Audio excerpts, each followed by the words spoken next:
प्रचोदयात्। ॐ साईश्वराय विद्महे सत्यदेवाय धीमहि तन्नः सर्वप्रचोदयात्। ॐ साईश्वराय विद्महे सत्यदेवाय धीमहि तन्नः सर्वप्रचोदयात्। ॐ साईश्वराय विद्महे सत्यदेवाय धीमहि तन्नः सर्वप्रचोदयात्। ॐ साईश्वराय विद्महे सत्यदेवाय धीमहि तन्नः सर्वप्रचोदयात्। ॐ साईश्वराय विद्महे सत्यदेवाय धीमहि तन्नः सर्वप्रचोदयात्। ॐ साईश्वराय विद्महे सत्यदेवाय धीमहि तन्नः सर्वप्रचोदयात्। ॐ साईश्वराय विद्महे सत्यदेवाय धीमहि तन्नः सर्वप्रचोदयात्। ॐ साईश्वराय विद्महे सत्यदेवाय धीमहि तन्नः सर्वप्रचोदयात्। ॐ साईश्वराय विद्महे सत्यदेवाय धीमहि तन्नः सर्वप्रचोदयात्। ॐ साईश्वराय विद्महे सत्यदेवाय धीमहि तन्नः सर्वप्रचोदयात्। ॐ साईश्वराय विद्महे सत्यदेवाय धीमहि तन्नः सर्वप्रचोदयात्। ॐ साईश्वराय विद्महे सत्यदेवाय धीमहि तन्नः सर्वप्रचोदयात्। ॐ साईश्वराय विद्महे सत्यदेवाय धीमहि तन्नः सर्वप्रचोदयात्। ॐ साईश्वराय विद्महे सत्यदेवाय धीमहि तन्नः सर्वप्रचोदयात्। ॐ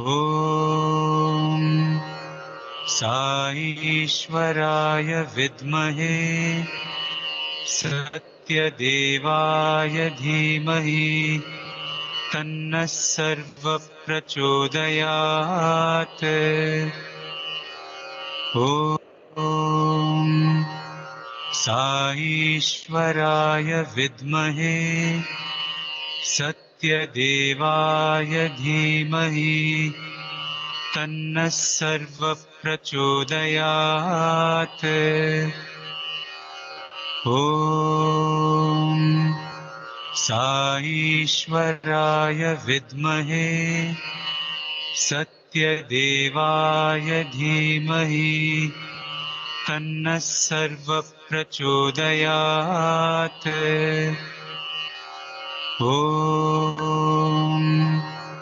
साईश्वराय विद्महे सत्यदेवाय धीमहि तन्नः सर्वप्रचोदयात्। ॐ साईश्वराय विद्महे सत्यदेवाय धीमहि तन्नः सर्वप्रचोदयात्। ॐ साईश्वराय विद्महे सत्यदेवाय धीमहि तन्नः सर्वप्रचोदयात्। ॐ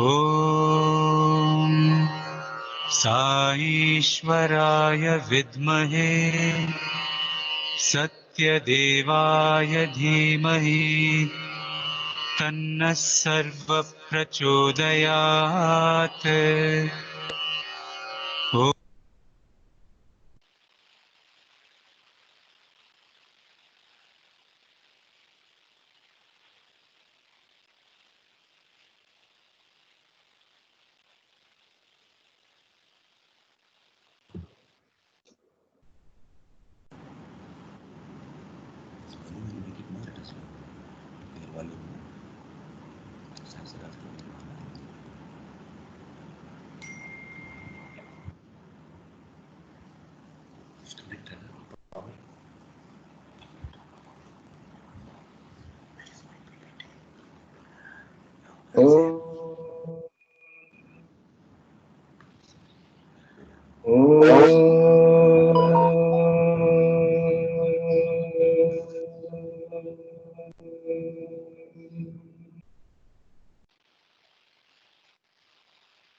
ॐ साईश्वराय विद्महे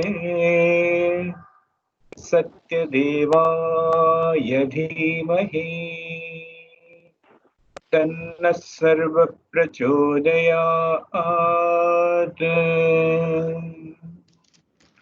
ॐ साईश्वराय विद्महे सत्यदेवाय धीमहि तन्नः सर्वप्रचोदयात्।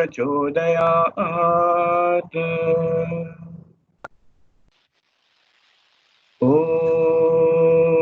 साईश्वराय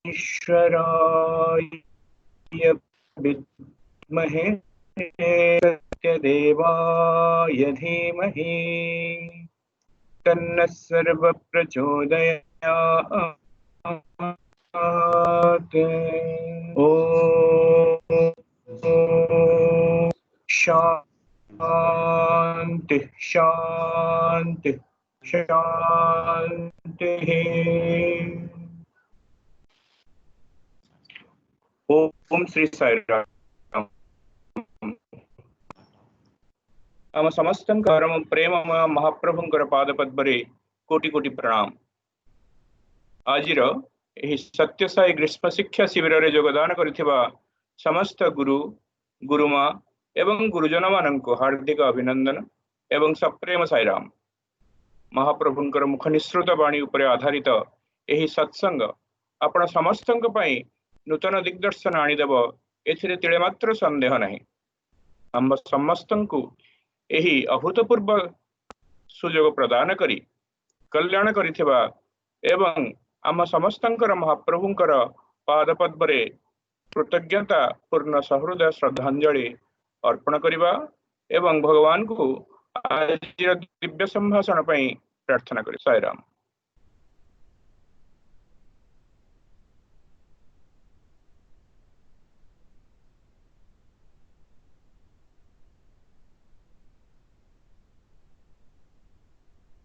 Embodiments of love. మీరు ఇంతకాలము స్వామి యొక్క కాలేజీలో మీరు వినిపించారు.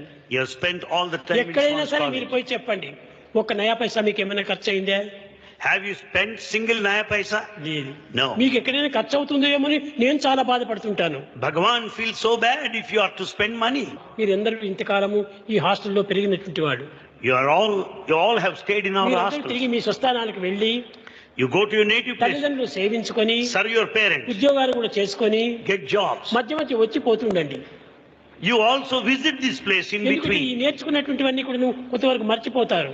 Sometimes you may forget what all you have తిరిగి learned. వచ్చి మిమ్మల్ని పోషించడానికి పూర్తి అవుతుంది. And once you come and repeat మీరు your చక్కగా మీరు visit, యోచన చేసుకోండి, పెద్దగా అర్థం further and చేసుకోవాలి. further, ఈ పిల్లలంతా పోషిస్తూ రావాలి. we have to take care of children. యువకులంతా కూడా మంచి ఆదర్శప్రాయాలుగా నిలిచాలి. Youth should be molded as ideal people. ఇలాంటి ఆదర్శమైన పిల్లలు చిక్కితే అంతకంటే ఆనందం ఏమిటి? అదే నా property. Bhagavan will be so happy to have such ideal students. అందరూ అడుగుతుంటారు, స్వామి ప్రాపర్టీ ఎట్లుండాది అని. Many people ask, what is your property? నా ప్రాపర్టీ అంతా పిల్లలే నా property. Students are Bhagavan's property. వాళ్ళు బాగుపడి వాళ్ళు ఎక్కడికైనా వెళ్ళి మంచి సత్కీర్తి చేస్తే అదే నాకు ఆనందం. If they are good wherever they go, if they get good name, that satisfies Bhagavan. విద్యార్థులారా, Students, ఈనాడు today, మీ డిగ్రీ పుచ్చుకునే సమయం లోపల ఇదే నా degree. during this convocation, this is the degree that you should education have. Degree వాళ్ళు ఇస్తుంటారు. The degrees are given to you. Care education degree నేను ఇస్తున్నాను. Get the degree of అది EDUCARE. ఆత్మానందములకు సంబంధించినటువంటిది. It relates to అది the bliss of the educare. self. Bliss of the self is EDUCARE. కనుకనే మీకు ఏది కావాల్సిన నేను చూసుకుంటాను. Bhagavan will take care of you in every way. పని చేస్తూ నడుమంచి పని చేయాలి. You work, bend your body. సోమరిపోతూ కాకూడదు, Never be lazy. లేజీ కాకూడదు. Don't be lazy. Laziness is rust and dust. Laziness is rust and dust. Realisation is the best and rest. Realization is rest and best. ఆ realisation చేయడానికి పేరు. Attain that realization.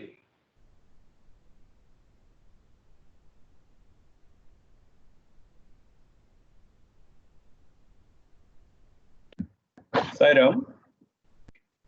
Now we request our beloved Vice President of the Satya Sai Seva Organization Odisha, Dr. Satyaswarup Patnaik, to introduce us to today's topic for discussion and the revered speaker for today. Sairam, Brother Dr. Satyaswarup Patnaik. Om Shri Sairam. आज ये summer course 6th day को सब participants मान को स्वागत जनाऊची। भगवान का पाद पद्म रे समस्त म तरफ रु और विनम्र प्रणाम। आज ये हमारा टॉपिक अछि स्वामी का से स्टेटमेंट बेटा स्वामी अनेक तरह स्टूडेंट्स मान को कुंती और डिस्कोर्स रे भी कहिसेंती, पब्लिक फोरम रे भी कहिसेंती। ई डिस्कोर्स रे भी जो स्वामी कहतले बहुत लोग मत पचारती मोर कौन संपत्ति अच्छी, मो छात्र माने ही मोर संपत्ति, my students are my property, and those students are not just students who have studied in Prashanti Nilayam, but every student studying in a Satya Sai school is his property. And Swami says that the teachers are the trustees who are given the task of looking after this property and nurturing this property. ए छात्र माने जो स्वामी का संपत्ति तांको care नवा होची हमारा शिक्षक मानकर दायित्व। आज हमर जे मुख्य वक्ता अछंती ये होचंती से बडा गोटे स्वामी का प्रॉपर्टी जे स्वामी का स्टूडेंट थिले और तापरे 35 वर्ष पे स्वामी का स्कूल रे टीचर होके अछंती। Sir B. Sai Surendranath. Sai Surendranath sir's family has been coming to Swami since the year 1948. Sai Surendranath sir joined Swami's institutions in the year 1977 when he joined Sri Satya Sai Junior College, Vrindavan. in Bangalore for his intermediate course. Subsequently, he went on to do his BCom and MCom in Prashantinilayam campus of Sri Sathya Sai Institute of Higher Learning. He had planned to apply for PhD, but as it is said, man proposes and God disposes. So Bhagwan had charted a different course for him. Bhagwan asked him to join as a teacher in Sri Sathya Sai Higher Secondary School in Prashantinilayam. And since then, he has been teaching batch after batch and he has completed more than 35 batches of students. And all his students are placed all over the world today. Wherever they are, they always remember Sir. He is one of those very popular teachers for whose classes students would wait every Saturday in the school. There is a extracurricular activity which happens, and Sai Surendra sir is the one who conducts these quizzes, this competition, and all the students eagerly wait for that interaction with Sir. He is a very loved teacher among the students, and he has been nurturing this property of Bhagwan with a lot of care from the past over 35 years. Apart from that, Sir has been also blessed to be a part of Prashanti Mandir Bhajan group, playing tabla for bhajans and various programs for many decades. With the blessings of Bhagwan, Sir has received the certificate of appreciation from Ministry of HRD twice as the best teacher and for excellent performance of his students. But in spite of these achievements and many years as a teacher, he continues to remain as a very humble person.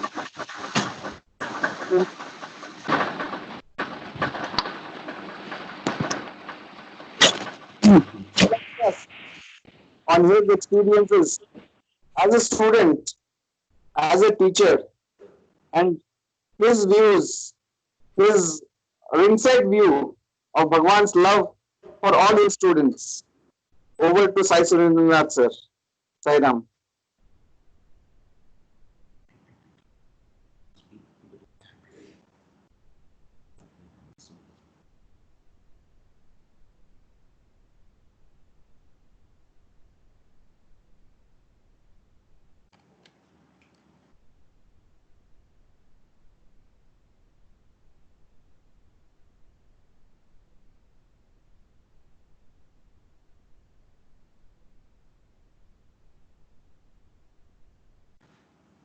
Om Shri Sai Ram.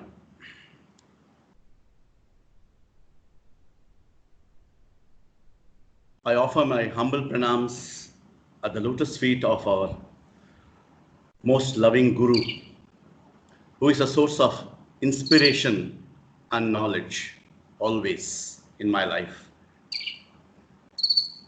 Esteemed elders, respected State President Mr. Narayan sir, and Vice President Dr. Thakur, Dr. Satya Swarup Patnaik, and all the members and the office bearers of this glorious Sri Sathya Sai organization, Odisha State.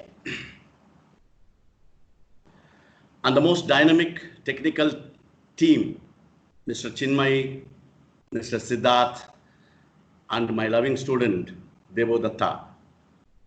And my dear sisters and brothers from the teaching fraternity, my loving greetings to all of you.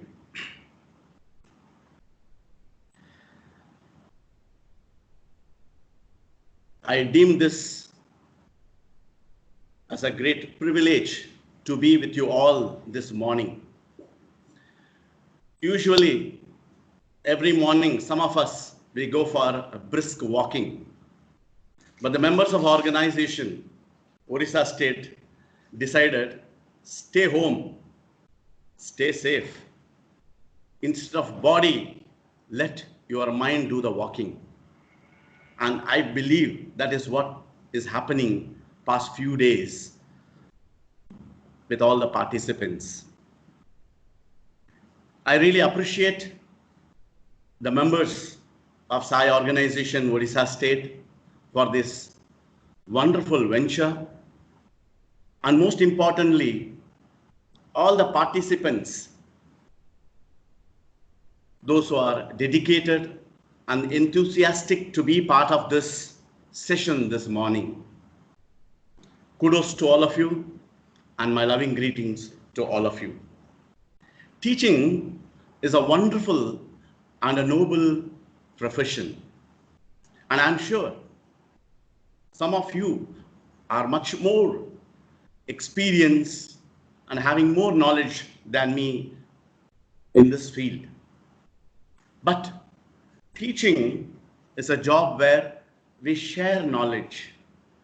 And in the process of sharing knowledge, we gain knowledge, we accumulate knowledge. And in this career, all through our life, we keep sharing and caring, and at the same time, we also enrich ourselves. And today, they have given me the topic, my students are my property. I hope I have to motivate myself, because usually whenever I speak, there'll be audience in front of me. But this online session, I'm seeing myself and my own PPT. So I hope that flow of inspiration that Swami will confer on me, and I'll be of some use this morning session to all of you. This statement, my students are my property. The devotees of Baba must have heard this statement or read in the literature umpteen number of times. And for others, it may be something very unique, and what it means, they may not be able to comprehend. For many people, it means in many ways, according to their own understanding, their own perception, and their own understanding of Bhagavan on one side and Bhagavan's student on the other side.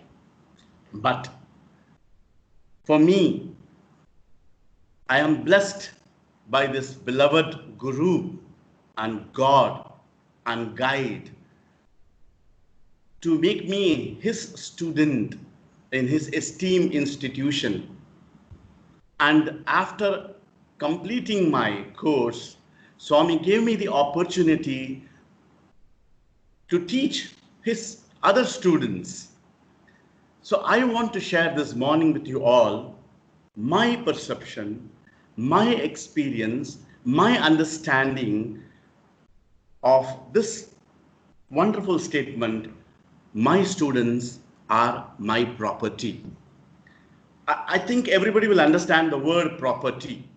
Property is something which we own and we claim and we feel proud of it. For example, I say, I have fields, I have land, I have bungalow, I have car, I have gold. So all these things come under the purview of property, which you feel that you own and that is your property. But remember, brothers and sisters, all these property are inanimate. By itself, it cannot perform any activity. It is only through your initiation, the value or the use that can be given to these properties. Car by itself cannot do anything unless you operate the car. Field by itself cannot do anything unless you plow the field, the yield will not come. So therefore, property is, in a common parlance, we think on those lines. But the property what Swami feels is his students. Why? Because they are not inanimate. They are full of energy, enthusiasm, and things that what they cannot accomplish, what is hidden in them, what is the best in them, he sees to it. He enriches that. He brings out and makes our life blossom into a beautiful flower, spreading the fragrance and happiness all around. That is why Swami says, my students are my property. because that is what will always be with you. But the rest of the property cannot accompany you once when the life journey is done. So I will share with you, my students are my property. What is the aspect of this property and students? What is the journey of a student? All of us, by default, irrespective of caste, creed, color, race, religion, all of us at the young age, we are dumped into an organization, an institution, and we start learning. So LKG, then going to UKG, then we go to primary level, then we go to middle level, then we go to higher secondary, then get into the university, then we accomplish UG course, BA, BCom, BSc, then we pursue to post-graduation where we do MA, MSc, MCom, MBA, or some of us will continue doing research, or some of them will be fascinated towards a professional course to be a doctor, to be a surgeon, to be a musician, to be an engineer. It goes on. That is the journey of every student. But the journey of any student in the modern scenario is what? The end of the education becomes money-minded. Why do you select a particular course? I want to do IT. Why? Because I can get a job abroad and lucrative salary. I can settle down. So the end of education in the modern scenario is what? Money, money, and nothing but money. But Swami insists on one thing. The end of education is not money. The end of education is character. If your character is good, money will chase you, but you should not chase money. That is the journey of a student in Swami's esteem organization. And how this? I'll give an example. Education is like a creeper, and if the creeper has to grow and climb up to be healthy, it needs a stick. And the stick supports the creeper to grow healthily and flexible. So therefore, the character of each and every student is a stick, is a support. And the education that you perceive or the education that you give to the students is a creeper which will engulf itself, enroll itself, and finally takes the support of this stick, which is the character. Then your life will blossom. That is why Swami always says humility and character is a hallmark of any student. Okay? So the journey outside, you understand, is the chasing money. The journey here is changing your character, shaping your character. I would like to share some of the incidents based on this. One day, one gentleman, there are a lot of interactions in the portico. I think Baba devotees will understand that all the devotees and children will be assembling in front of Swami's residence, and Swamiji will come for a round, and Swami will bless everybody, talk to everybody, and every interaction between any devotee or any student is a great lesson by itself. And one day one person asked, Swami, yours is a spiritual organization. Why do you have to invest so much of time, so much of money, and so much of efforts in establishing schools and colleges? Why do you need to do this, Swami? This has got nothing to do with your spiritual organization. And then Swami has his own unique way of explaining any question. So the beauty of our Bhagavan is you can ask any question without any fear and reservations in your mind. And there you have, I always treat my Guru, my Babaji, as a walking encyclopedia. You ask any doubt, any silly or any complicated doubt which is lingering in your mind, and there he is ready, instantaneously giving you valid examples, lucid examples, and make things clear. I have never seen anyone in my life like Swami who can come down to our level in order to elevate to his level. This is what as teachers that we have to learn. We have to come down to student level to elevate student to our level. But most of the time what we feel is that At 40 years, I know 2 plus 2 is 4. And I expect the little tiny one just born to know that 2 plus 2 is 4. No, it is not possible. Just think that when you were young as a small child, you also had element of doubt. You are not very clear about the concepts and the procedures and the theories or theorems or whatever that you can think of. But after learning, now you have authority. But remember, your children doesn't have that level of understanding like what you have. The challenge of the teacher is to go down to their level and elevate them to our level. That is why the teacher's job is a wonderful and a noble profession compared to any other profession. So this gentleman asked, why schools and colleges? And then Swami, in order to make him understand, Swami gave this beautiful story. You know, Dwapara age, our little Krishna was very mischievous and very fond of butter, and he used to run with his brother and his friends around everybody's house, break the pot and steal the butter and enjoy the fun. All the neighbors came and complained to Mother Yashoda. And mother, they said, Yashoda, you see your son all the time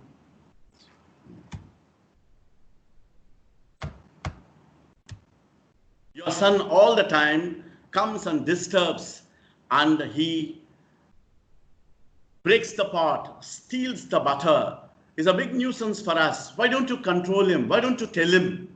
And Mother Yashoda wanted to teach a lesson to this little Krishna, runs behind him, but the little Krishna is so swift and so soft and so tender, and he makes wonder how he can be caught by anyone in this world. He runs, and Yashoda runs to catch him, but fails miserably. Then Yashoda thought of a beautiful strategy. What is the weakness of little Krishna? Butter. So therefore, she thought the next day, she took a handful of fresh, soft, white, pure white butter. And Krishna, look at this butter. This is fresh. Just now I made. All this ball of butter is only for you. Come, little Krishna, enjoy. And the little Krishna eyes fell on this lovely butter, and he comes running to grab the butter. In turn, Yashoda grabs the whole hand of little Krishna and then admonishes and tells, hey Krishna, don't you know that we too have butter in plenty and in freshness? Why do you go and bring bad name to me, bad name to yourself? And that is how this story Swami told, how Yashoda caught the young Krishna to give some lesson. And Swami says, in the modern setup, unlike Dwapara age, if Babaji says, hey youth, please come here. I want to shape your character, mold your character, change your character, stay with me. Whom do you think will come here? No one will come. By chance, even the youth want to come, the parents will not allow, because parents have their own agenda for their children's life. So therefore, Swami hit upon this plan. What is that plan? Education. Education is the butter. And how is this butter? Free, fresh for everyone, right from standard 1 to research level we have. And in the name of this butter, which is education, all the students come, and including parents will encourage students to come to Babaji. The moment Babaji gets hold of this youth in his hands, and there you are, like how Yashoda did to Krishna. Krishna learned that lesson, and Sai Krishna is repeating that performance with all of us as the youth of modern day. Now this is how Swami start molding the character of this student. Swami invests his time, his efforts, his money, and his love to nurture that love within us, so that one day we will become his property. And that investment and that outcome and that yield that we are going to give back to the society, and Swami feels that we are his property. That's why Swami says, my students are my property. Do you know how it does? All of us know. We deal with students, teachers, brothers and sisters. We deal with students. The very word says, what is that? Dent. Student supposed to be steady. But definitely our experience in the classroom is no student can never be steady. They are always unsteady. And this students, in order to make them steady, we have to remove dents. The more the dent you remove, he becomes student. And this removing of dent, that is the bad habits or laziness, or we don't have any enthusiasm, or we don't have consistency in doing, all these things are dents in student. This has been hammered or tapped and tamed, and we in turn becomes students of his loving institution. And in turn, after staying here for 10 years, 12 years, 20 years, 25 years, you become his property. There is another situation where I had the opportunity to be in the interview room, and Swami used to call families separately, and each family will have their own problems, family problems, health problem, education problem, health problem, whatever you can think of. So all that is sorted out, and then before coming out of the interview room, we all gather, and Swami himself personally will distribute Vibhuti Prasadam and give them Namaskar. And in the end, when all the groups were seated, Swami usually, and most of the time, Swami will ask, do you have any queries? Do you have any doubts? And then whatever it may be, it can be spiritual doubts or mundane doubts or daily doubts which are bothering you. Anybody at random, you can ask. That day, one elderly person was sitting there. He a high-profile gentleman, and he was sitting there and he said, Swami, I have a doubt. He said, yes, go ahead. What is your doubt? And he said, Swami, why outside the interview room in the Kulwant Hall, outside hall, there are thousands of children right from the age of 6 to research scholar level. I'm seeing they're all sitting here hours together. Why do they have to waste time, Babaji? This is the time, Babaji. They should play. They should enjoy their life. They should not waste time sitting here. But these children are unnecessarily sitting and wasting their time. And it is not constructive either. Then Swami looked. I was shocked. He was so bluntly and openly asking Swami like that. I felt that, how will Swami respond? But I told you, our beautiful Lord is full of love. He will encourage anybody to ask anything without any reservations, as I said earlier. And here, with a beautiful smile, and our loving Lord looks at this gentleman and says, hey, I too have a doubt. Can you clear my doubt? He said, yes, Babaji. What is your doubt? Look at that level Baba comes down. And then he says, I have a small sapling, like the one I am showing you on the screen. I have a small sapling. Can you protect it and take care of that sapling? Then the gentleman said, oh, it's very simple, Swamiji. That can be done very easily. What do you mean by that? You have to put manure. You have to pour water every day. You have to look after and protect. No, Babaji, that can be done. Every day, little bit of water is not a big deal. We can do it. No. The stray cattle will come, sheep will come, goat will come, people will walk. They may stamp on this sapling and the sapling will get snapped. No, Babaji, don't tell me I don't have that much of common sense. Whenever I am putting in the public place, I will always have a fence around it. Then Babaji says, how big is your fence? Maybe 4 feet, 5 feet, Babaji. Once when it grows bigger than that, then that sapling becomes a plant and the plant becomes a tree, and the tree doesn't need any protection at all. We don't need any fence around it. And then Babaji with a smile looking at this gentleman, Are Baba, that is what I am doing with this little children, Swami said. He was taken aback. He said, what, Babaji? I said, yes, This is the same attitude that I too have, and that is what I am doing. Do you know the children, those who are sitting outside, they are innocent, they are simple, they are straightforward, they are loving, they are kind. And these are the children given to me by their parents in good trust that Babaji will take care of them. And they are all under my fence. Satya, Dharma, Shanti, Prema. I nurture them. I pour water of love. I give them all the nourishment that is needed. And in my protection, they grow with good values and with good education. The moment this sapling grows into a plant and into a big tree, this tree not only bears its own weight, even 10 people can climb this tree, but the tree will not break. And this big tree gives shade and oxygen and give refreshment to everybody around it. That is what is my job, and that is what precisely I am doing. That is why I am catching young. Yes, a big stick, when you want to bend, you try, it will snap. It will not adjust to the way you want according to your mind. But at the same time, if they are younger in mind, if they are tender in their feeling and in their heart, and when you tell them, dear teachers, if you tell these young minds, the young minds is a clean, fertile soil without any weeds.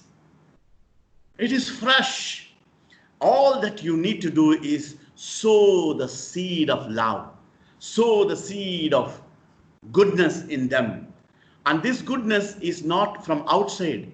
Every student in him, within him, there is goodness, there is kindness, there is love, there is selflessness. It is already there. Our job is to pour the water of love so that it sprouts, it germinates and grows. And once when it is growing, the roots will become the strong faith. Once when you establish that the faith and the self-confidence and the courage in your student, mind you don't have to do anything, you have done the job. That is why Swami says, my students are my property. I will give you a beautiful instant how Swami molds the children. Every Sunday, all the small children from the primary school, higher secondary school, college, and thousands of us and along with the devotees will be seated there. And every time when we are there, and any interaction, as I told you, with Bhagavan is a lesson by itself. So living with God is education. So one day, one Sunday morning, when Swami came for a darshan and stood in the same place and called this small lad, just around 6.5 years old, and Swami calls him. And any time when Swami calls any student, they're full of love and enthusiasm, they run, they rush to Baba. And when they went closer to Babaji, and Babaji will make the boy very comfortable and ask, what is your name? And he says his name. What did you have for your breakfast? And he says, Swami, I had idli and vada. How many idli? Swami, one idli, one vada. Is that enough? Yes, Swami, that one idli is so much for me, Swami. Like that, very loving conversation happens between the creator and the creation, between the God and his devotee, between the guru and his disciple. This is how it goes on. And then comes the most important question. And Swami asked this young little boy, how many brothers you have? And this boy lovingly says, Swami, I have 2 brothers. Wow, where are they? Swami, they are in Delhi. What are they doing? Swami, they are staying with the parents and studying there. But why are you here? Swami, I love to be with you. I want to study in your school, Baba. That is why I joined here. Very happy, very happy. And then Swami looks at this young, innocent mind. And as I told you, body doesn't walk. The organization member makes our mind walk today. And this is how Swami made that boy's mind to walk. And Swami looked at the rest of the students gathered. And Swami said, who are these boys? And then the boy, little boy, he didn't know what to say. He was looking the entire, his classmates, his batchmates, his senior, his junior, and thousands of sitting around him. And he was giving a smile to Babaji. And Babaji looking at this boy and says, my dear one, these are your real brothers, not the two who are born with you, staying away from you with your parents. They are not your real brothers. The real brothers are, these are the boys with you. Do you know why? They study with you, they play with you, they do everything with you. You sit with them and eat your food, everything. They support you all the time, and you live with them for so many months in a year. So they are your real brothers. Now you tell me how many brothers you have. And the little mind, with refreshment and refinement in its thoughts, in his thoughts, he says, Baba, all are my brothers. Very good, very good. And then Swami gives them namaskar. This boy goes, and the performance repeat. This mischievous guru will not leave at that. And the next Sunday, he comes to the same spot and hunts for the same boy and summons the same boy. And the boy rushes to this guru and stands in front of him once again after the normal routine of questions. And Swami asks him a very, very important question the next Sunday.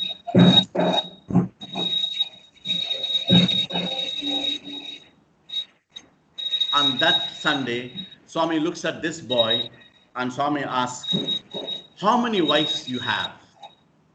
So everybody around Swami and this boy, we all loudly laughed. And this boy didn't know why we are laughing. And this boy didn't understand the question. And he was giving a blank look towards Babaji.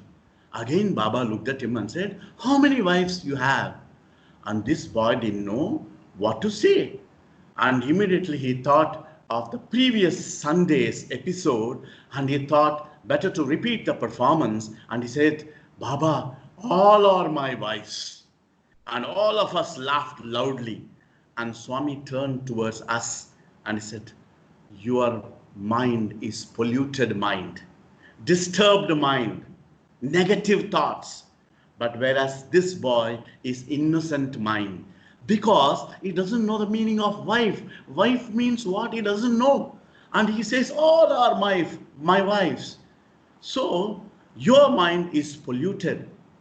And Swami looks at us and says, God lives in that beautiful heart, which is innocent, no dirty thoughts.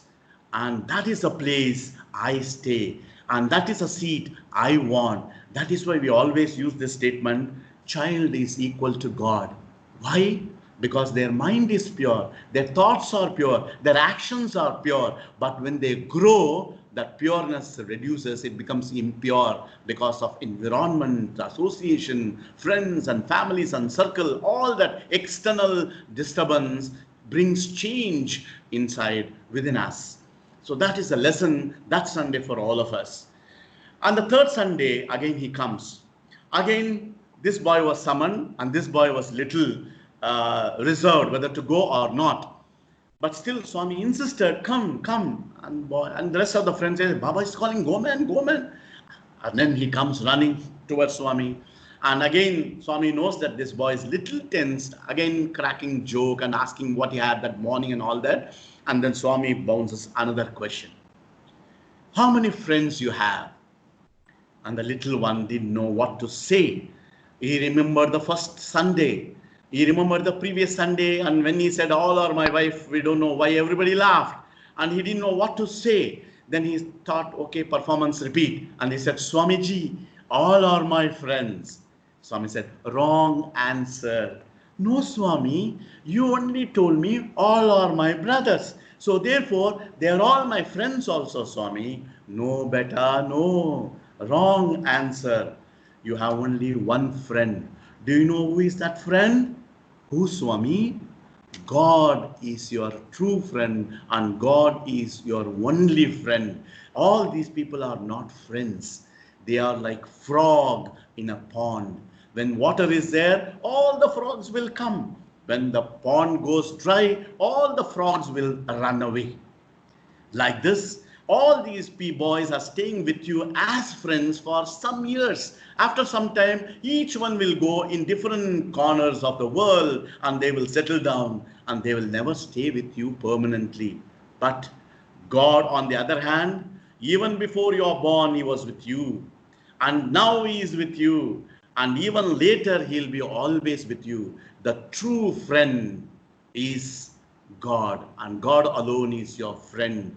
If you have power, if you have name, if you have power, position, name, fame, money, everybody will come running, say, hello sir, hello madam, how are you? The moment you lose your power, your position, your fame, your name, your money, everything, oh my God, this guy is coming, and they will divert and go, avoid you and go elsewhere. But God will not forsake you. So make God as your true friend. Dear brothers and sisters, this is the interaction that happens between God and devotee. This is how this universal Guru, this loving Guru, chisels and molds the character of the young mind. And that is why he claims all the time that he invested, all the love that he's investing and he's harvesting today, because he claims my students are my property. EDUCARE is true education. I'm sure the previous speaker must have spoken about this at length, but still, my understanding, what I learned from Babaji, I would like to share with you. What is education? The term education is a Latin word, it's derived from the Latin word called educare. Educare means to elicit, to bring out, which is latent in us. It is inside. All the good things and the bad things, both are inside. But only thing is, it is the opportunity given to the teachers to tap the untapped resources which is hidden in every soul that you face every day morning in your class. Each one has got great potential, but only thing is, we do not know how deep it is and what do they have and what they possess. We do not know. But we need to explore, just like a research scholar doing a research to unravel something new. Teachers is all the time doing this research on every individual soul to bring the best out of them. And that is why Swami says EDUCARE is both worldly and spiritual, external and internal. External is what? A plus B whole square we say, 1 plus 1 is 2 you say, water H2O you say, whatever you throw falls down is gravitation force you say, all this is external. But at the same time, we have to balance with spiritual, the goodness, the kindness, the greatness which is in you got to be tapped simultaneously along with the worldly or secular knowledge that you can think of. It is like, Swami says, it's like two sides of the coin. One side it tells you the value 5 rupees. And the value is given with a lion's head. If one is missing, one, you do not know the value, or the value cannot be validated without the impression. So if you are walking, one leg is worldly education and a secular education, another leg is balancing with spiritual education, then you grow straight, you blossom in your character, with your character. A bird cannot fly with one wing. So worldly education and spiritual education. This is how Swami beautifully explains with an example how to balance this education and EDUCARE. One day in a conversation when this happens, Swami, how beautifully, in a very simple example, he says education and EDUCARE. Swami says education is like water, insipid water, tasteless water. So you just drink but you don't enjoy the water because there is no sweetness in that. And Swami says sugar is EDUCARE. And if you take sugar and put it in a glass of water, and when you drink, do you feel the water will taste sweet? No chance. Why? When you put a spoonful of sugar in the water, the sugar settles down at the bottom, but you are sipping at the top. It will never give you the sweetness. But in what is the effort that we have to do? We have to do the stirring. You take a spoon and then rotate the water, mix the water. When you are mixing the sugar, the water becomes sweeter, and then you relish it. You enjoy it. And same way Swami said, my dear students, your heart is a glass. And the secular education that you are getting from the world is temporary. And it is tasteless. But you need that in order to survive in the modern world. But you need it. Okay, take it, but it is tasteless water. Along with that, understand yourself. See how noble you are. See the divinity in you. See the unity amongst you, among your thought, among your word, among your deed. This aspect is the sugar aspect. You put that and use the spoon of intelligence and the nature of inquiry. The process of stirring is the inquiry. Why? Why not? Why this? How this? When you go on stirring this, what happens? The sugar gets dissolved. The divinity becomes part of this secular education, and you elevate and give new meaning to the life, new meaning to every scenario, new meaning to every theory or theorem. So you really understand what exactly it means. That is why Swami says the sugar is the value. The more the sugar is given, for example, you take a glass of water, and when the same water is added sweetness, the price is more because of the value of sugar. Same way, each and every student we have with us in our hands, let us value them and inculcate value in them in order to make them a useful person in society. A small example between education and EDUCARE. This is a very inspirational story, and I think some of you may be knowing. And somebody went and asked, who is richer than Bill Gates? So they went and asked Bill Gates, sir, you are very popular and you are having such a successful company, $1 million company or $1 trillion company, and you're a rich man. What do you feel about it? And for that, he gave his own personal example. It seems earlier, before launching the company, he was going to another place and he was waiting in the lobby in the airport, and still there is a lot of time to board the flight. And he turned back and saw a newspaper stall, and he wanted to buy a newspaper. And he went to that stall and asked for a newspaper, and in turn he gave $1. And the newspaper, the shopkeeper said, I'm sorry, sir, I don't have change. And then he searched his pocket and he never had the change. And he couldn't buy the newspaper. And he went to the next shop and same thing happened. He felt bad, doesn't matter, I will sit quietly. And he came back and sat. And during that time, one young black boy came rushing to him and he gave him a newspaper. And Bill Gates looked at the boy and he said, hey, I don't have money.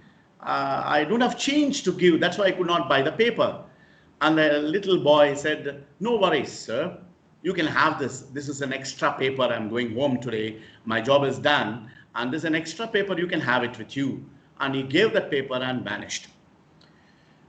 After 1 or 2 years, he went there. And the same scenario happened, and the same situation, and the same boy once again came and gave him that newspaper. And he told him, don't worry, sir, you can have it. And I finished my sales today and I'm going home. You can take this, sir. So he felt, okay, thanks, and he went back. Years later, he started a massive company, successful company, popular company, prestigious company, and dollars and dollars. And he was sitting in his office and he was holding a newspaper in his hand. Suddenly it struck in his mind, oh my God, years back, there was a young lad who offered me twice newspaper. I must do something for him. And he called his assistant secretary and told him, this airport, this lobby, and this place, there should be a boy, and I'm sure he must be becoming a youth now after many years. So can you identify, still that boy is there, I want to do something for him. He says, yes, sir. And to his utter surprise, they found the boy. The boy became youth and still is doing the same job. And Bill Gates goes to that place. And then he calls that boy, do you remember me? Do you know me? Yes, sir, I know you, sir. I see your picture on the newspaper quite often, sir. You are Bill Gates. Yes, sir, I know you. Hey, do you remember twice you gave me newspaper free of cost? Yes, sir, I remember, sir. Years ago, I want to compensate. I'm going to give you everything that you want. You ask me whatever you want, I want to give you. No reservations, come on, be free. But the young boy replied, you cannot compensate it, sir. Bill Gates asked, why I cannot compensate? Sir, because I gave you those newspaper when I was poor, and I give you free of cost. You want to give me when you are rich. How do you compensate? How can you compensate? Then the Bill Gates sat back and thought for a while. I think that black young man is richer than me. You don't have to be rich or wait to be rich to give. If you want to give, there should not be a second thought, and you just have to give. That is called selflessness. And this is called EDUCARE.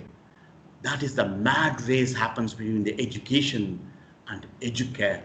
Education is external. EDUCARE is which is potential, which is inert, which is latent in you, got to be blossomed. And God gives you opportunity. And all the more teachers, brothers and sisters, we have so much of opportunity to do this kind of EDUCARE. I will give you a beautiful example, another example. A housemaid who was working in a house for many years, that owner's son, she has seen that boy right from small school going age. Now he is big man and is going to get married the next week. And the servant goes to a shop and asks the shop guy, sir, my owner's son is well educated and they are from an elite society, rich family. And I've been working in their house for years together. And this boy is getting married. And I want to give him a shirt and I don't know the size. Roughly he'll be like you. Can you give me a beautiful shirt? Then that shop owner looking at this, oh, you are a maid. You want to give a gift to the owner's son. She says, yes. What is your budget? 500, 600 or 200? What is your budget? He said, no, sir. They are from an elite society and that boy grew in front of my eyes and he's a handsome boy, loving boy, and they are rich. At least 2,000, sir. Oh, you are ready to spend 2,000? He said, yes, sir. And in ready-made shirt, we always have a MRP tag, 1999, 1,999. So he gives a beautiful shirt and then packs as a gift wrapper. And this lady runs with so much of joy and enthusiasm and a gratitude to be loyal in their house for so many years. And the boy grew right in front of her eyes. She wanted to give this. On the same day, the owner lady went to the same shop and he told the same guy, my son is getting married and I have to give gift to all the driver and the maid and all that. So can you give some saris? So, madam, what is the budget? Maybe 300, 200, 400, that range. Don't go more than 500. Around 500 is okay. Then the shopkeeper gives and then he thinks, madam, is your son getting married next week? She says, yes. But the shopkeeper cannot say anything to that lady. But in his mind, he thought, rich man has a poor attitude. A poor man has a rich attitude. One is associated with education, but no values. The other one, there is no education, but is associated with EDUCARE. This is what, my dear brothers and sisters, is being done, the journey of a student in Bhagwan's institution. What is our Sai system of education? E is for enlightenment. D is duty and devotion. U is understanding. C is character. A is action, thinking, integrity, oneness, and nobility. You see how beautifully Swami links this. In order to enlightenment, bring enlightenment, duty and devotion is a must. And if there is duty and devotion, automatically understanding will be there. A person with the duty minded and the devotion and understanding, that character will blossom. When you have a good character, all your actions will be noble.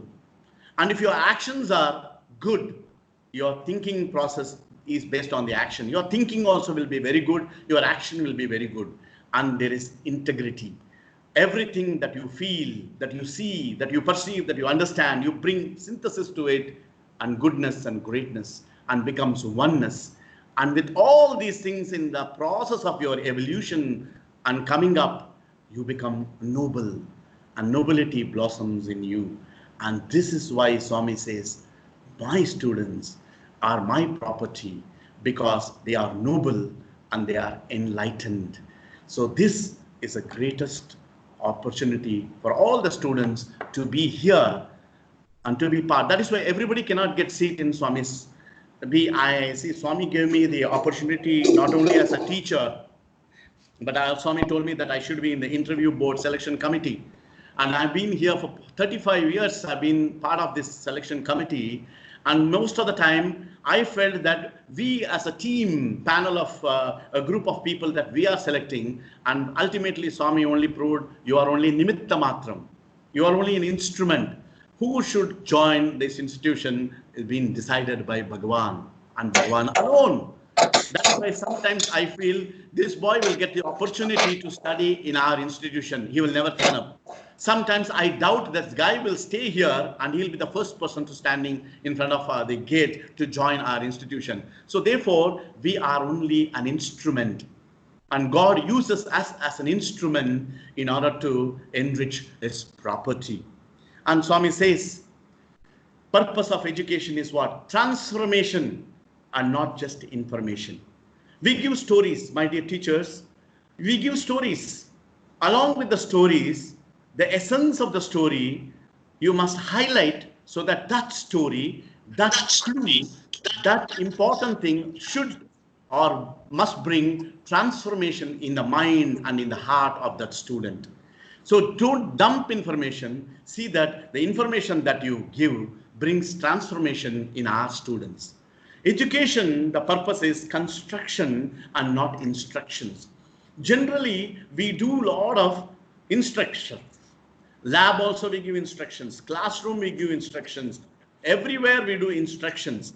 But that instructions, along with that, we should give umpteen number of opportunities for them to become constructive. We have to create the opportunity. We have to create that ambience. We have to give that space for people to bring the best out of them. And Swami says, the purpose of education is for life and not for living. Swami is doing the first one and not the second one, not for living. I told you, today the end of education is money making, because they want to live happily. They want to have a lucrative salary. They want to live a comfortable life. So they are using education only for living. But Swami says it is not just living, but education should be for your life. How this happens, the journey of students here in Swami's institution. All activities lead to all-round development. I think I have time. All-round development. So all activities lead to all-round development. As I will give you a few examples, there is not much of time to go into details, just to give, to highlight how the journey of a student here, and in the process of journey, what changes and what innovations that happens here. For example, what happens while serving? And here boys serve. Every session boys stand and they serve. So when boys are serving to his own friends and the other juniors and seniors, serving becomes selflessness, that love.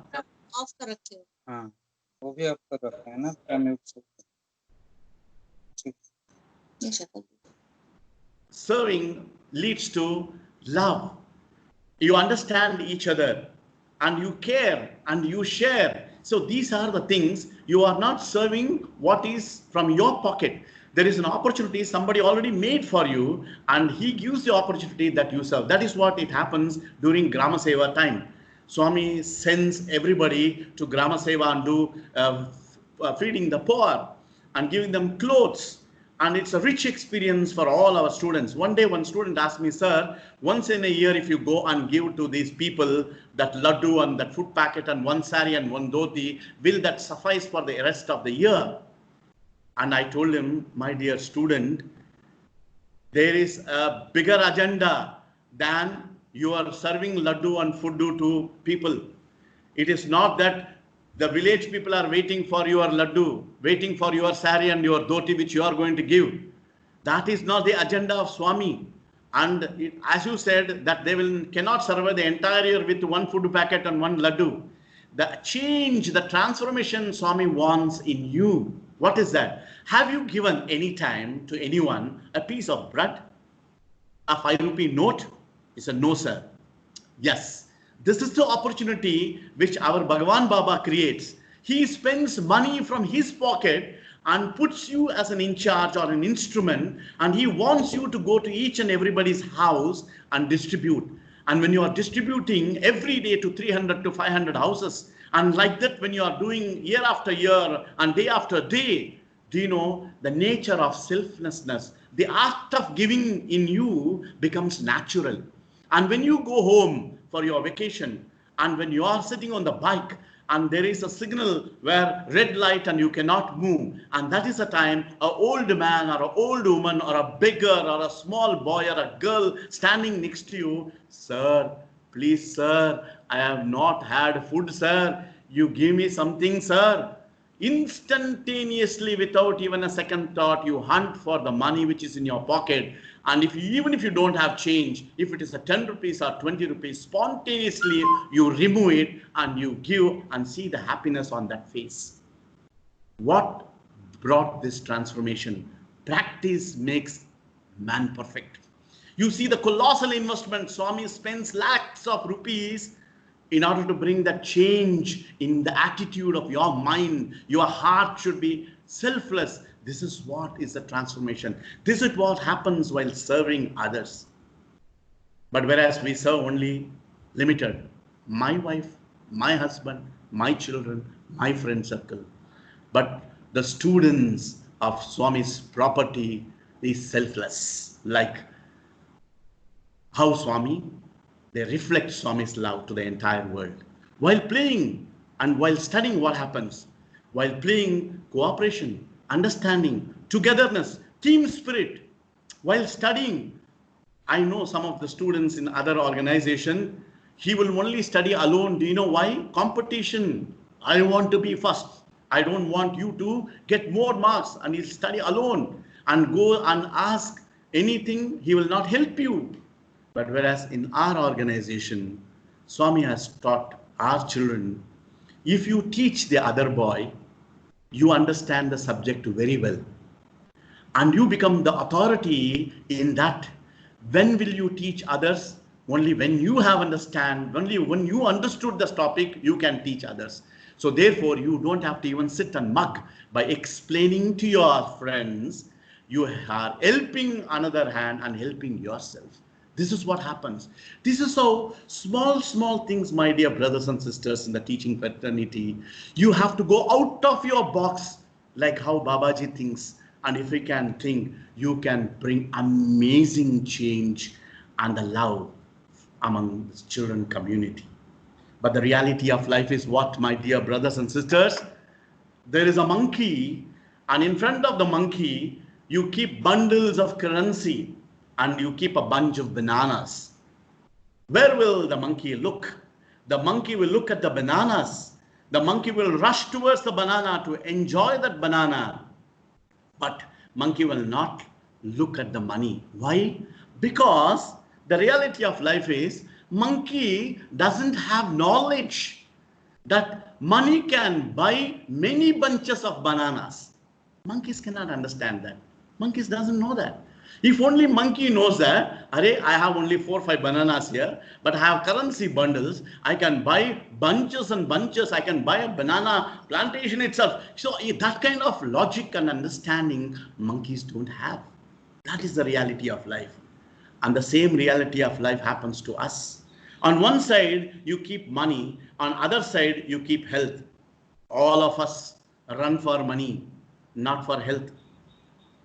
Correct? That's why I told you, the end of modern day education is money and not the character. I want to become a surgeon. Why? I can make lakhs and lakhs of rupees. I want to do business. Why? I can make millions of dollars.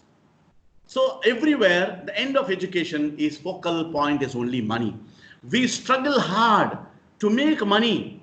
And unfortunately, do you know what we do? All the money that we earned and that we saved in the fag end of the year, stress and strain, we are prone to smoking and drinking and BP and sugar. All these things come because of tension and turmoil in our nature of work.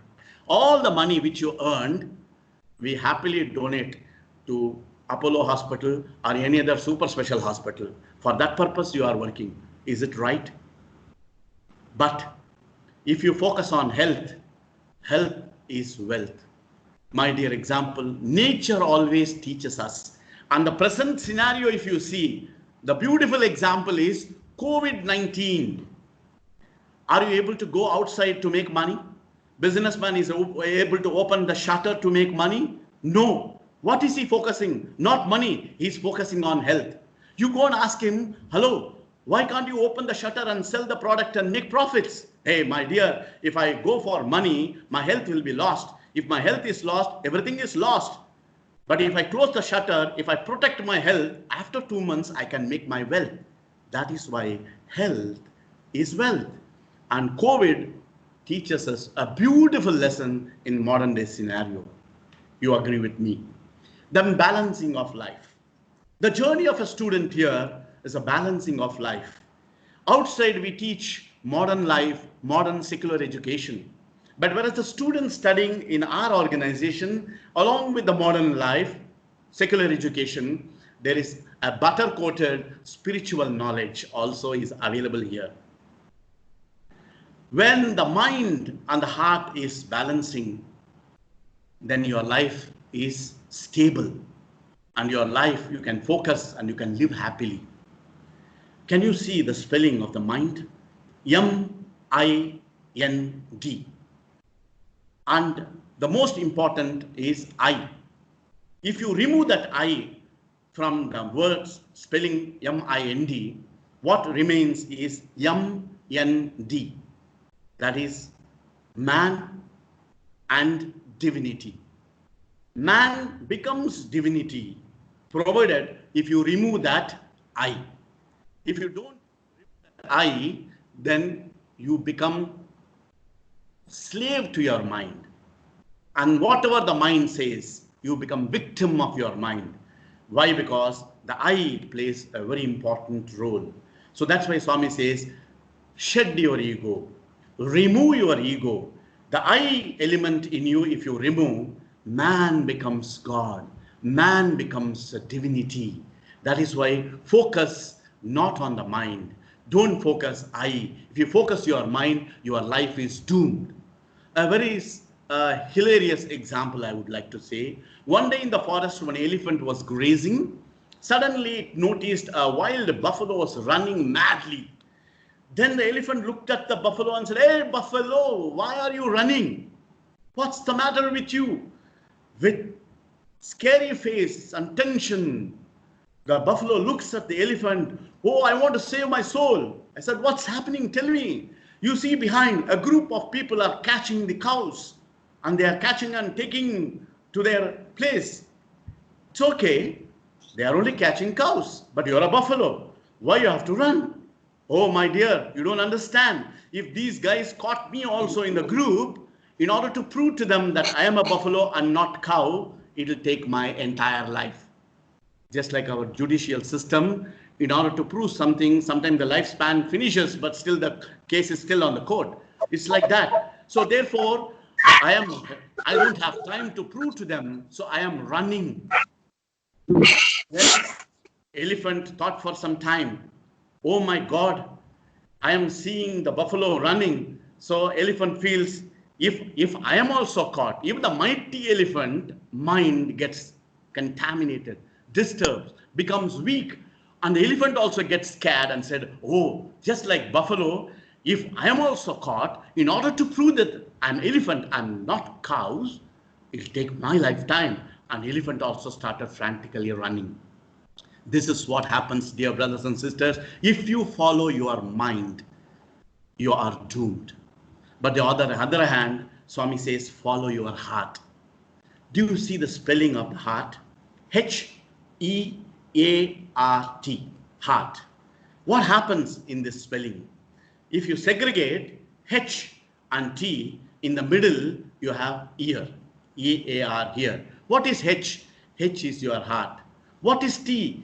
T is the thoughts. Thought comes from your mind. You see yourself, where is your heart? Your heart is here. Your thoughts coming from your mind, and your ear is in the middle. Have you ever noticed that? The ear in God's creation, in most of his creation, is placed in the middle between the heart and between the head, that is mind. That means what? When you hear and take it to the heart, analyze with your mind, your life will blossom. When you take it to the heart, when you hear through your ear, and if you don't take it to your heart and goes to your mind, your life is doomed. You want to zoom in your life, or you want to doom in your life, it is a channel that you're going to use. That is why Swami says, consciousness. Sometimes you want to do something from the heart. Your conscience says, don't do, don't do. What is that don't do, don't do? That is the conscience. Always speak the truth. Always tells you the right one. And that is why we always, whenever we get in confusion, sit back and think, not from the mind, but along with your heart. And this is what Swami has been teaching all his students. And the journey of student in his esteemed institution is balancing of spiritual and modern life. That is why, in mind, if your eye is dominant, you are gone. But if you hear from within that consciousness, your life will be safe hands, will be in safe hands. What is the expansion of life? L-I-F-E, live I forever. The moment your ego is shattered, then you will see equal. Everybody is same. Dear brothers and sisters of teaching fraternity, this is what first thing that you must do is we must remove our eye. We must have the motherly feeling or the fatherly feeling when you are a teacher, when you are a guru. All your students, you must look at par, equal. Don't see their family background. Don't see their economic status. Don't see their color. Don't see their features. But see them. They are all reflections of God, and they are all equal right in front of you. Don't you treat your son and your daughter equally? Practice that in the classroom. That is why I told you, teaching profession is wonderful and noble, because it is not only giving knowledge, but every time it enriches you. It brings refinement in your attitude, in your character. That is why Swami says, watch your thoughts. If your thoughts are good, automatically your thoughts gets converted into words. And when you spell your words will become action. And when you go on acting, your action becomes a habit. And the habit becomes your character, and your character will become destiny. So my dear brothers and sisters, where is the destiny? Destiny is not elsewhere. Destiny is not outside. Destiny is within us. EDUCARE, latent, that is your thought process. Why a teacher's job is noble and challenging? We always deal with human beings with feeling, that is why.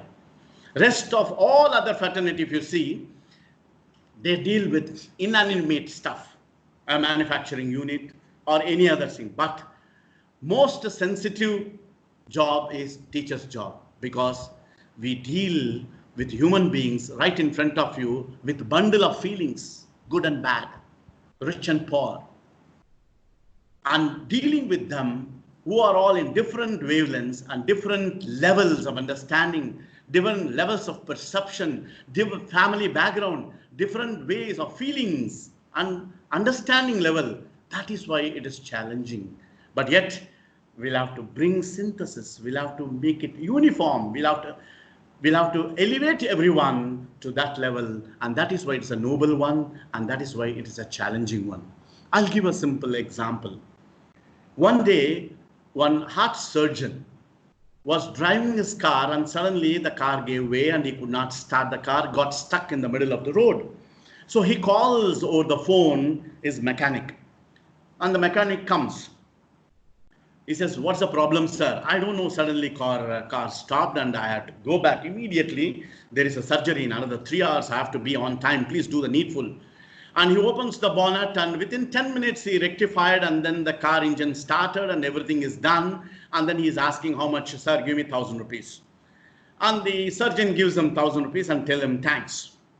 And then, inquisitive nature, the mechanic looks at the surgeon. "Sir, I am also a surgeon, do you know?" He says, "Oh, you're a mechanic." "No, sir. The engine is the heart of the car. You are a surgeon, cardiac surgeon. Heart is very important for the body to function. And the car engine is very important, then only the car will function. So therefore, you repair the hearts, I repair the car's heart, which is the mission. But you are charging 1 lakh, sir, for surgery. But when I do the same surgery for your car, you are giving me only 1,000 rupees. Is the logic correct, sir?" And then the person, surgeon, looks at him and smiles. "I will also give you 1 lakh immediately if you also do surgery now the way I am doing." "Sir, just now I did and I proved it to you. What more you want?" "No, Baba, not like that. I will put the key, insert the key. I will switch on the engine. And when the engine is running, you put your hands and fingers and work on the engine and make it all right. Then I will give you 1 lakh. Sir, if I might put my hand and my finger will get cut, sir, and I need a surgery and not the engine, sir. So it is not practical. It is not possible." My dear mechanic, I am a heart surgeon, cardiologist. Do you know how do I function? When I perform the surgery on the heart must still function, my dear, still function. If the heart stops functioning, there is no purpose of surgery at all. So the heart has to keep functioning, and I also do my function on that. Then we say operation is successful. Otherwise, the operation is successful, but patient died. So that is the difference. Where the heart is functioning, I am not stopping the heart, and I do, they pay me 1 lakh. You stop the engine and you function and you make the heart function of the car, so I give you 1,000 rupees. That is where the challenging nature of our students. Our students are brilliant. Really, I'm telling, they are wonderful bouquet in our class where everybody thinks unique. Everybody is a unique being, and everybody with a different outlook, they come with the wonderful questions. We have to meet the challenge. That is why ours is a noble job and a challenging job. Swami always says students must develop 3 P's. So called purity, patience, and perseverance. Swami always insists on this.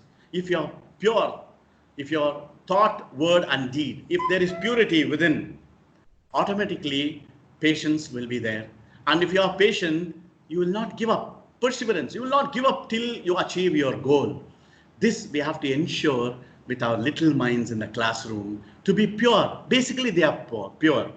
They are innocent, but we have to channelize that in the right way. For that, we also need to have patience, and we also have to have that perseverance in order to bring that change in this young mind. What are our goals? When our children is available to us, what are our goals? First thing is cultivate positive attitude. My dear teachers, academic syllabus is one side, which we have to do because That is what will give them money, earning, and status and job. We agree, Swami agrees, all of us know it. That is practical thing. But it's like giving only the bread without the butter.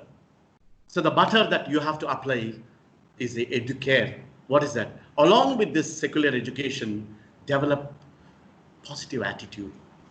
Cultivate this positive attitude. See that they are positive. They never go under depression. And teach them the roots and the culture and the heritage. They should know why. They should know their traditions. They must know their religion. Don't worry. Whichever religion they belong to, you tell them the religion teaches good and the best. And tell them that they must learn, they must understand why all these things are, purpose of all the tradition, purpose of this culture. And teach them 5 human values: love, truth, righteousness, peace, and non-violence. Bring self-confidence and self-discipline. Help them to respect environment. We have Swachh Bharat, respect environment. And to promote peace and peaceful human beings. And most important thing is, see that your children blossom with love and strong faith in them. These are the things that you have to do. But there is no uniform method. It depends upon the understanding level, the culture, the tradition, the family background of each student we have to tackle, and see that along with your secular education, if you can balance this, they will never ever forget you and they will be remembering you all through their life. That is why we'll never know what each student is capable of. Sometimes I'll tell you, my dear students, my dear brothers and sisters in teaching fraternity, suppose I've seen this kind of situation. A teacher feels a boy is very weak in studies and he's not sharp enough to understand. And we ignore. Generally, some of the teachers know they ignore, they admonish, they put him down, they insult such students. They're only mediocre. But at the same time, we give more attention, more focus towards the students who are basically intelligent. Actually, our focus should be on these students, but we focus more on the intelligent student. We have to have some kind of balance. But we always do that. But the reality of life, I'm telling you the reality of life. There is a teacher who always felt his students a mediocre, dull guy and not a motivated personality, and ignored in the class. Years later, this teacher went to our office because he wanted a simple signature from one of the important officials. And she is sitting, asked together to get one signature. And every day she goes, but she could not meet this gentleman to get that one simple signature, which takes few seconds. But one day when she was sitting, she happens to see one of his students barging in. That student looks at him, "Sir or madam, how are you? You remember me? I was your student. My name is so-and-so. Oh my goodness, you've grown so big. There is a lot of change in you. What are you doing?" "You forget that, madam. Why are you here?" No. Past 4 or 5 days, I'm coming. This very important paper. I need the signature of the main official here. And I'm trying to get the signature. "Oh, you don't worry about that, madam. Just sit here. You don't have to come inside. Just give me 5 minutes. I will do the job for you. I am the assistant to he is my boss. I am assistant to him. And I will get you job done." And he goes just like that, comes back just like that with the signature and the seal on the paper. You see, that's the reality of life. You and me felt in the classroom he was fit for nothing. But what was nothing today was everything for you. That is why we can never ever evaluate or assess others, because we are nobody. We don't know what is the potential is inside in each and every one of us. That is why Swami says, "My students are my property," because he brings in this kind of change, this kind of evolution. As the boy is growing, everything grows along with them. The future of the country depends on the skill. and the sincerity of the youth. Therefore, the necessary enthusiasm and encouragement must be generated among the youth. All my hopes are based on the students, the youth. They are very dear to me. And Swami spends much of his time with his students. Why? He sows the seed of love and harvests the seed of love from all of us. Love as thought is truth. Love as action is right conduct. Love as understanding is peace. Love as feeling is non-violence. And that is why Swami says, love is the only wealth that does not diminish. The more you give, it comes, it blossoms. And there is no end to this love which is within us. And it is the property of God. And this is what, my dear brothers and sisters of teaching fraternity, Sai Baba has been doing with his children, with his students, sowing the seed of love, nourishing them, cherishing them, and now reaping the benefit of love. You sow love, what you sow, so shall you reap. And he sowed love in all of us.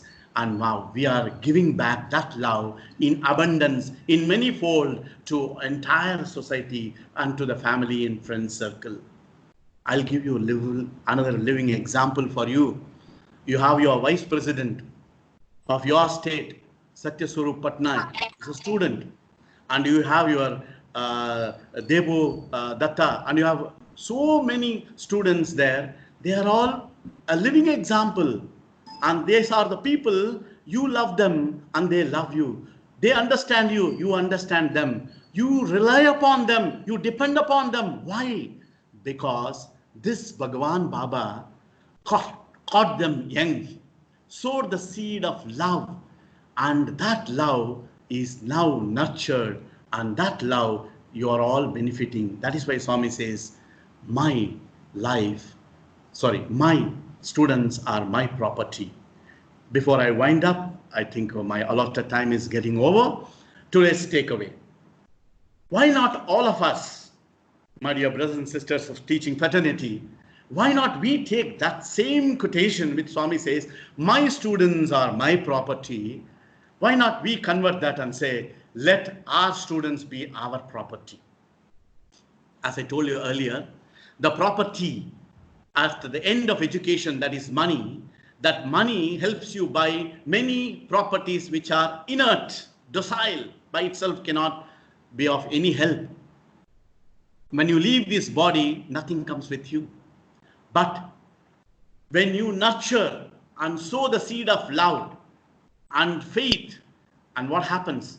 These students, though they are not with you all the time, sometime, somewhere, they will remember you, they will adore you, they will always pray that our life should be very good and very safe. Let our students be our property. To do that, there are two things I will tell and wind up this morning session. Duty is God, work is worship. What do you mean by duty is God? Whatever that we are doing, you must consider that is God's gift to us, and that is a duty that we have to perform with utmost good faith and love and dedication and determination. So that is duty is God.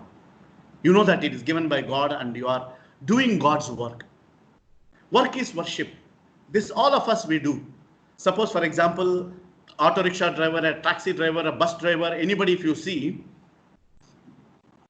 first time when they are entering into the vehicle, he touches the steering wheel or handbar, he will do like this, namaskar. Why? That is his work, which gives them money, and that he worships. Work is worship. Before the surgery, they touch the instrument. Before the shopkeeper opens the shutter, he touches the Lord, he touches the instruments, whatever is there. Because work is worship. My dear teachers, have you ever thought of this? When you enter the classroom, That is, teaching is your duty, and the students you must worship. Though they are young, even if they are 6 years or even if they are 25 years, you have to worship them. Do you know why, my dear? Please understand. Today I am wearing these clothes. I am having watch. I am having this cell phone. I am having my bike. I am having my house. I am having my family, and I am sleeping beautifully in my AC room, and I am having 3 times luxurious food, healthy food, and I am happy with my wife, with my children. All this happiness, from where I got? Money. Who gave me this money? Because I am a teacher, the organization gives me. How the organization gives you money? Because the students join the school. Because students, when they join, they pay the fee. Because they pay the fee, they pay you for what you are teaching. And that is the source of income. And that income is your happiness, your peace, and your prosperity. Therefore, who pays you? Who is looking after your family? Who is giving you happiness? Who is giving you peace? Who is giving you prosperity? Right in front of you, the little ones. 10 students or 20 students or 40 students in your classroom. Remember, it is because of them, me and my family is happy today. If they don't join, no school, no school, no job, no job, no money, no money, I am doomed with my family. So reverse it back. See, that is why Swami says, duty is God, work is worship. And we must, with love, treat this beautiful one, beautiful students, right in front of your eyes. A garden with varieties of flowers blossoming, enriching your institution and enriching your life too.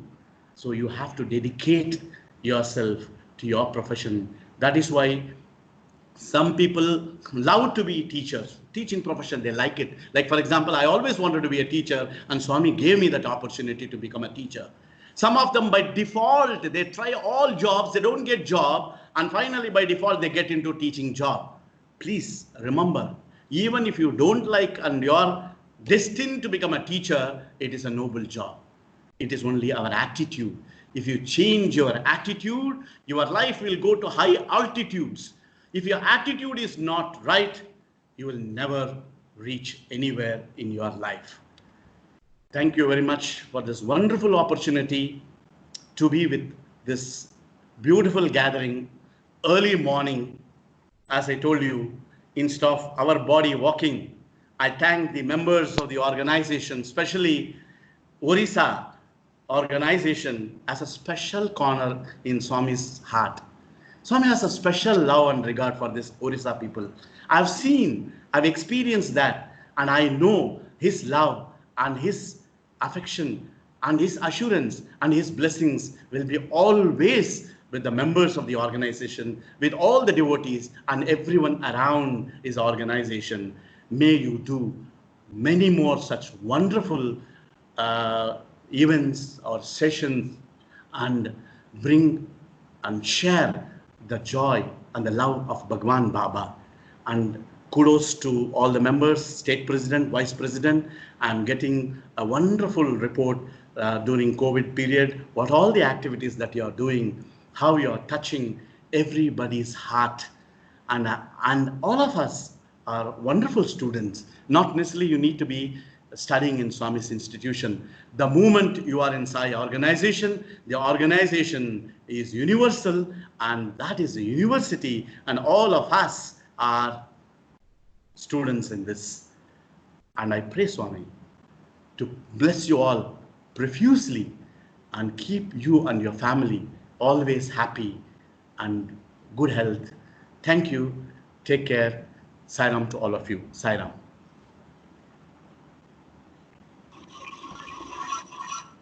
Sairo, thank you very much. You are really overwhelming. We are really grateful for your profound and inspiring motivational talk, sir, with all the life examples from your life with our beloved Swami. Sir, we are really grateful to you. Sir, we assure you from our teachers fraternity, sir, we'll also try to treat our students are our property. We need your love and grace of Swamis for this, sir. Sir, we have few questions from our participants. So may I read out the questions for your view, sir? Yes, yes, please go ahead. Sir, let me read out one question. The question is like that. School means around development of age from 5 to 15. But after 15, maximum student forget school and their cycling development that took place during 10 to 12 years of schooling. Then suddenly the student frame one opinion that was not drawn from school learning. Then school learning was a waste product of investment. Then how this can be brought to Guru Shishya traditions to sustain the school education was the best education under meaningful system, sir. Yes. You mean to say that the students feel that they don't get anything from the school, but what they need to get, they get only from the universities, and the time spent in the school days are waste. That's what is the right question? That is what it means?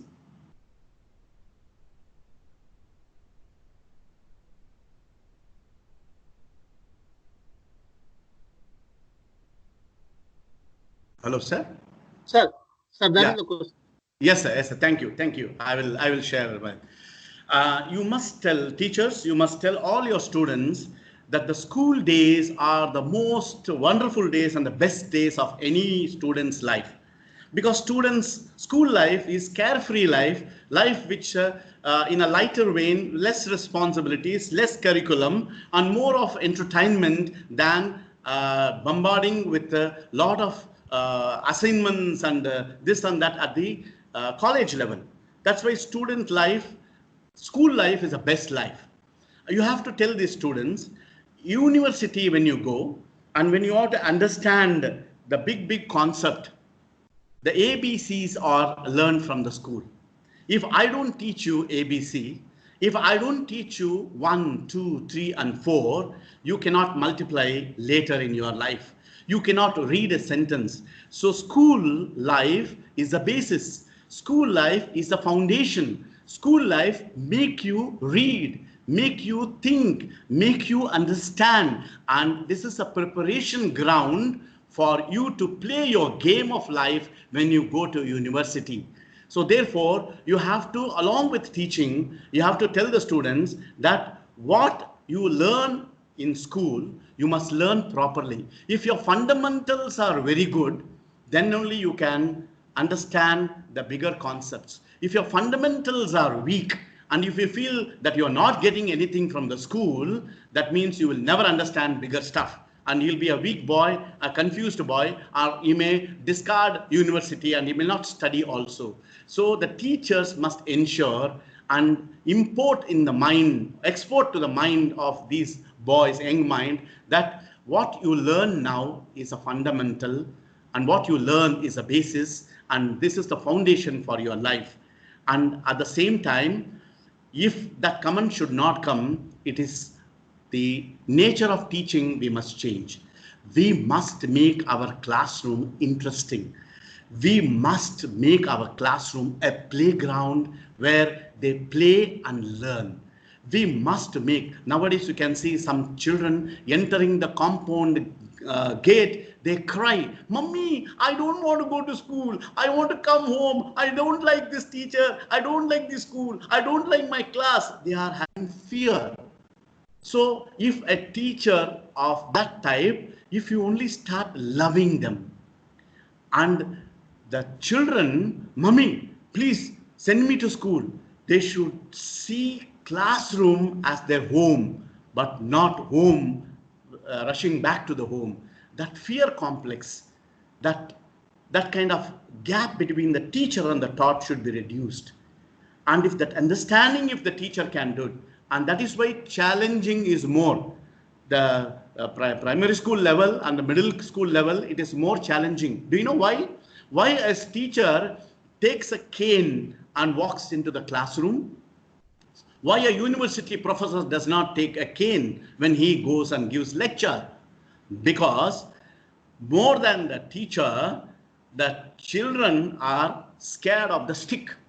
The moment you strike the stick on the table and make a big noise, fear of noise controls everyone. Instead of fear, how about bringing them love? It is a difficult task, but definitely always children will love to listen to you if they know that you are an interesting personality. Always children want something in return. They want some gift. You tell them, if you sit quietly, I'll give a gift. What is the gift that you can give? A joke, a story, a game, something of that kind. So what happens? The scenario, you create a beautiful ambience, a positive atmosphere, and then children will listen to you because they want something from you. And before that, you expect something from them. It is give and take. So therefore, it is teachers' responsibility to implant in the mind, young minds, that this is the foundation, my dear, and what you learn here is very important, because based on this fundamental only, your future life is defined. So if you can explain, because all students by nature, they are not intelligent. So therefore, sometimes we have to tell, like how we tell our children at home, we need to tell all these children. And that way you can bring awareness that school life is equally important compared to, and without school life, nobody can get directly into university. We'd have to explain with lucid examples. Thank you. Madam, sir.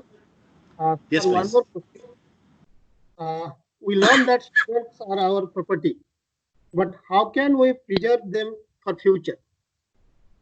How can we preserve them for future? See, when Swami says, my students are my property, Swami only trained us. Swami trained Patnaik, and Patnaik has become a very good doctor, and he's doing profession, and he's making money. That is one part of, I'm giving examples so that when you see that example, you will understand much better. That's why I'm giving example right in front of your eyes. So you see, his profession is what? He has his journey of a student, and end of his education, he has become a doctor. And that is the mode with which he earns money, and he looks after his family and whatever that you can think of, and all his comfort. But he didn't stop there. And the other half, what is he doing? And he's doing a lot of service activities. And he's sharing his love and sharing the knowledge and everybody around the place. And what made him do this? That is what Swami nurtured him here when he was a student. But when Swami did and trained Patnaik, Swami never told Patnaik, when you go outside, you must do this. Swami never told. But Patnaik on his own is doing it. What made him do? That is the love, the bond of love between Sai Baba and his students. The Sai Baba student relationship, it is one-to-one. Nobody will understand. Nobody can gauge. Nobody can measure. It is unfathomable. Only thing is, you can only see and appreciate and enjoy that. So therefore, Swami never expected anything from Patnaik, but Patnaik on his own is doing. But yet Swami says, Patnaik is my property. My students are my property. So therefore, to you also, don't expect anything from your students. They are your property. They are in your hand. You take care of that property. When the property moves away, the property will do what it's supposed to do based on what you feed and how you train that property, how you motivated that property, how you nurtured the property, how you loved that property, the property will reflect. That is how we have to do that. So we don't own this property. We should not own the property. We only enrich this property and leave alone to nourish and flourish in the outside world. Thank you. Madam, sir. Sir, one more question. Yes, please. How to handle a mischievous student in a way that is love? Is there any other way, other method to handle them? Yes. Somehow I feel that all of us also were mischievous. And mischievous is part of our life. And if we are not mischievous, there is no fun in our growing. And we also, young age, in our house, we were mischievous. I don't think we are all angels born. We also had hardships of life. We are also mischievous. We are also troublesome. We are also troublemaker. and we also irritated our families and friend circle. We have broken many things, and now at this age we are feeling that was mischievous. That is fun, but it is because you burnt your finger. Now today you say that was a mistake, but that time you took it and you never misunderstood. But today you are telling that was a mistake. And when you are doing at that young age, they think that is a process. That is how they have to be brought up. So if a child is doing some mistake or some mischief, doesn't matter. Allow them to do. But you should know how to handle them. Never ever put a student in front of everyone. You can warn as a teacher, you can warn. Suppose, for example, I put in your place and I feel there are two students in my classroom are very mischievous and very troublesome. So I give a serious look at them, or I admonish them. I tell them, please don't disturb the class. All that I tell them. And whenever you give a stern look or warning, 5-10 minutes they can contain themselves, but again they will get revamped. Again they will come back to their original self. That is their nature. That is how it's supposed to be. Otherwise, our classroom will be very boring for us. So therefore, what you must do, you must call them separately, sit with them, understand what is the problem. Why is that kind of behavior? Why is he mischievous? And to your utter surprise, you will know many reasons behind that. Maybe you wouldn't have had breakfast and come. Maybe you would have had an irritation with his mother or father or brother or sister, or maybe he had some trouble on his way, or maybe he's in a very bad mood or bad shape. Something will come out of him. Allow him to express why he is mischievous. Why is he doing mistake? So therefore, when the expression comes, then you create an impression in the mind of the boy. If you don't allow them to express, you cannot impress them. So based on the output of what they give to you, and you impress the boy and you give a solution, because we are all grown up and we are also passed through that age, and we also have done the same damn nonsense in our life. So you tell them, children, that is not the way. You have to be like this. You have to be like that. Then only people will appreciate you. People will love you. People will adore you. Otherwise, they will put a brand name saying bad boy, mischievous boy. They will complain. They will complain to your parents. Why are all these things? So this is how a lot of talking and taking them into your confidence and sharing this love and infusing self-confidence in them. I will tell you, these mischievous students will never forget you. But all those guys in your class, those who are not mischievous, they will never remember you. But these two child will always remember entire life. That is how we need to be practical in our approach. And every time, please remember, when you face a problem, you do introspection. How was I during that period of age? What was my condition? What I did? And then the clarity will come how to handle the situation. So involvement is very important. Thank you. Sairam, Yes, sir. yes, please. Thank you very much, sir, for such an inspiring motivational talk and all the live examples from your experience with our beloved Swami. Sir, this is our takeaway for this talk, that our students are our property now. Yes. Thank you, sir. Thank Thank you. you That's very the much, sir. greatest. That's the greatest service that we can do for Swami. Thank you very much, sir. Sir, we also trying to plan much more inspiring talk from like you, Swami students, our teachers in future. So we need all your help and grace, sir. So please help us, guide us to be a better teacher in our life. Thank you, sir. Thank you very much for this inspiring talk. And we are really grateful to you, sir. Thank you, Sairam. sir. Thank you. Thank you all participants. Thank you the members of the organization. God bless you all in all your venture. Sairam, sir.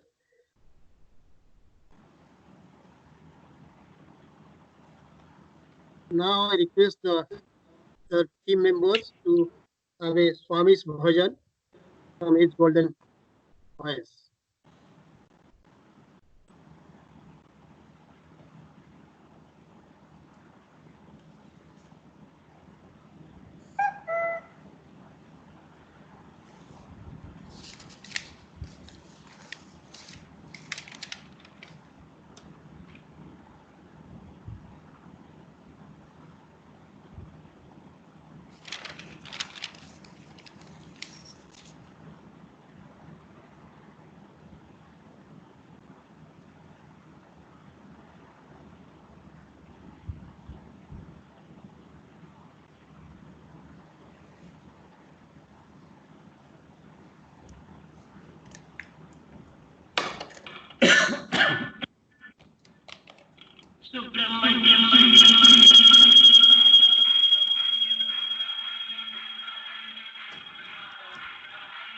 Shanti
Shanti Shanti.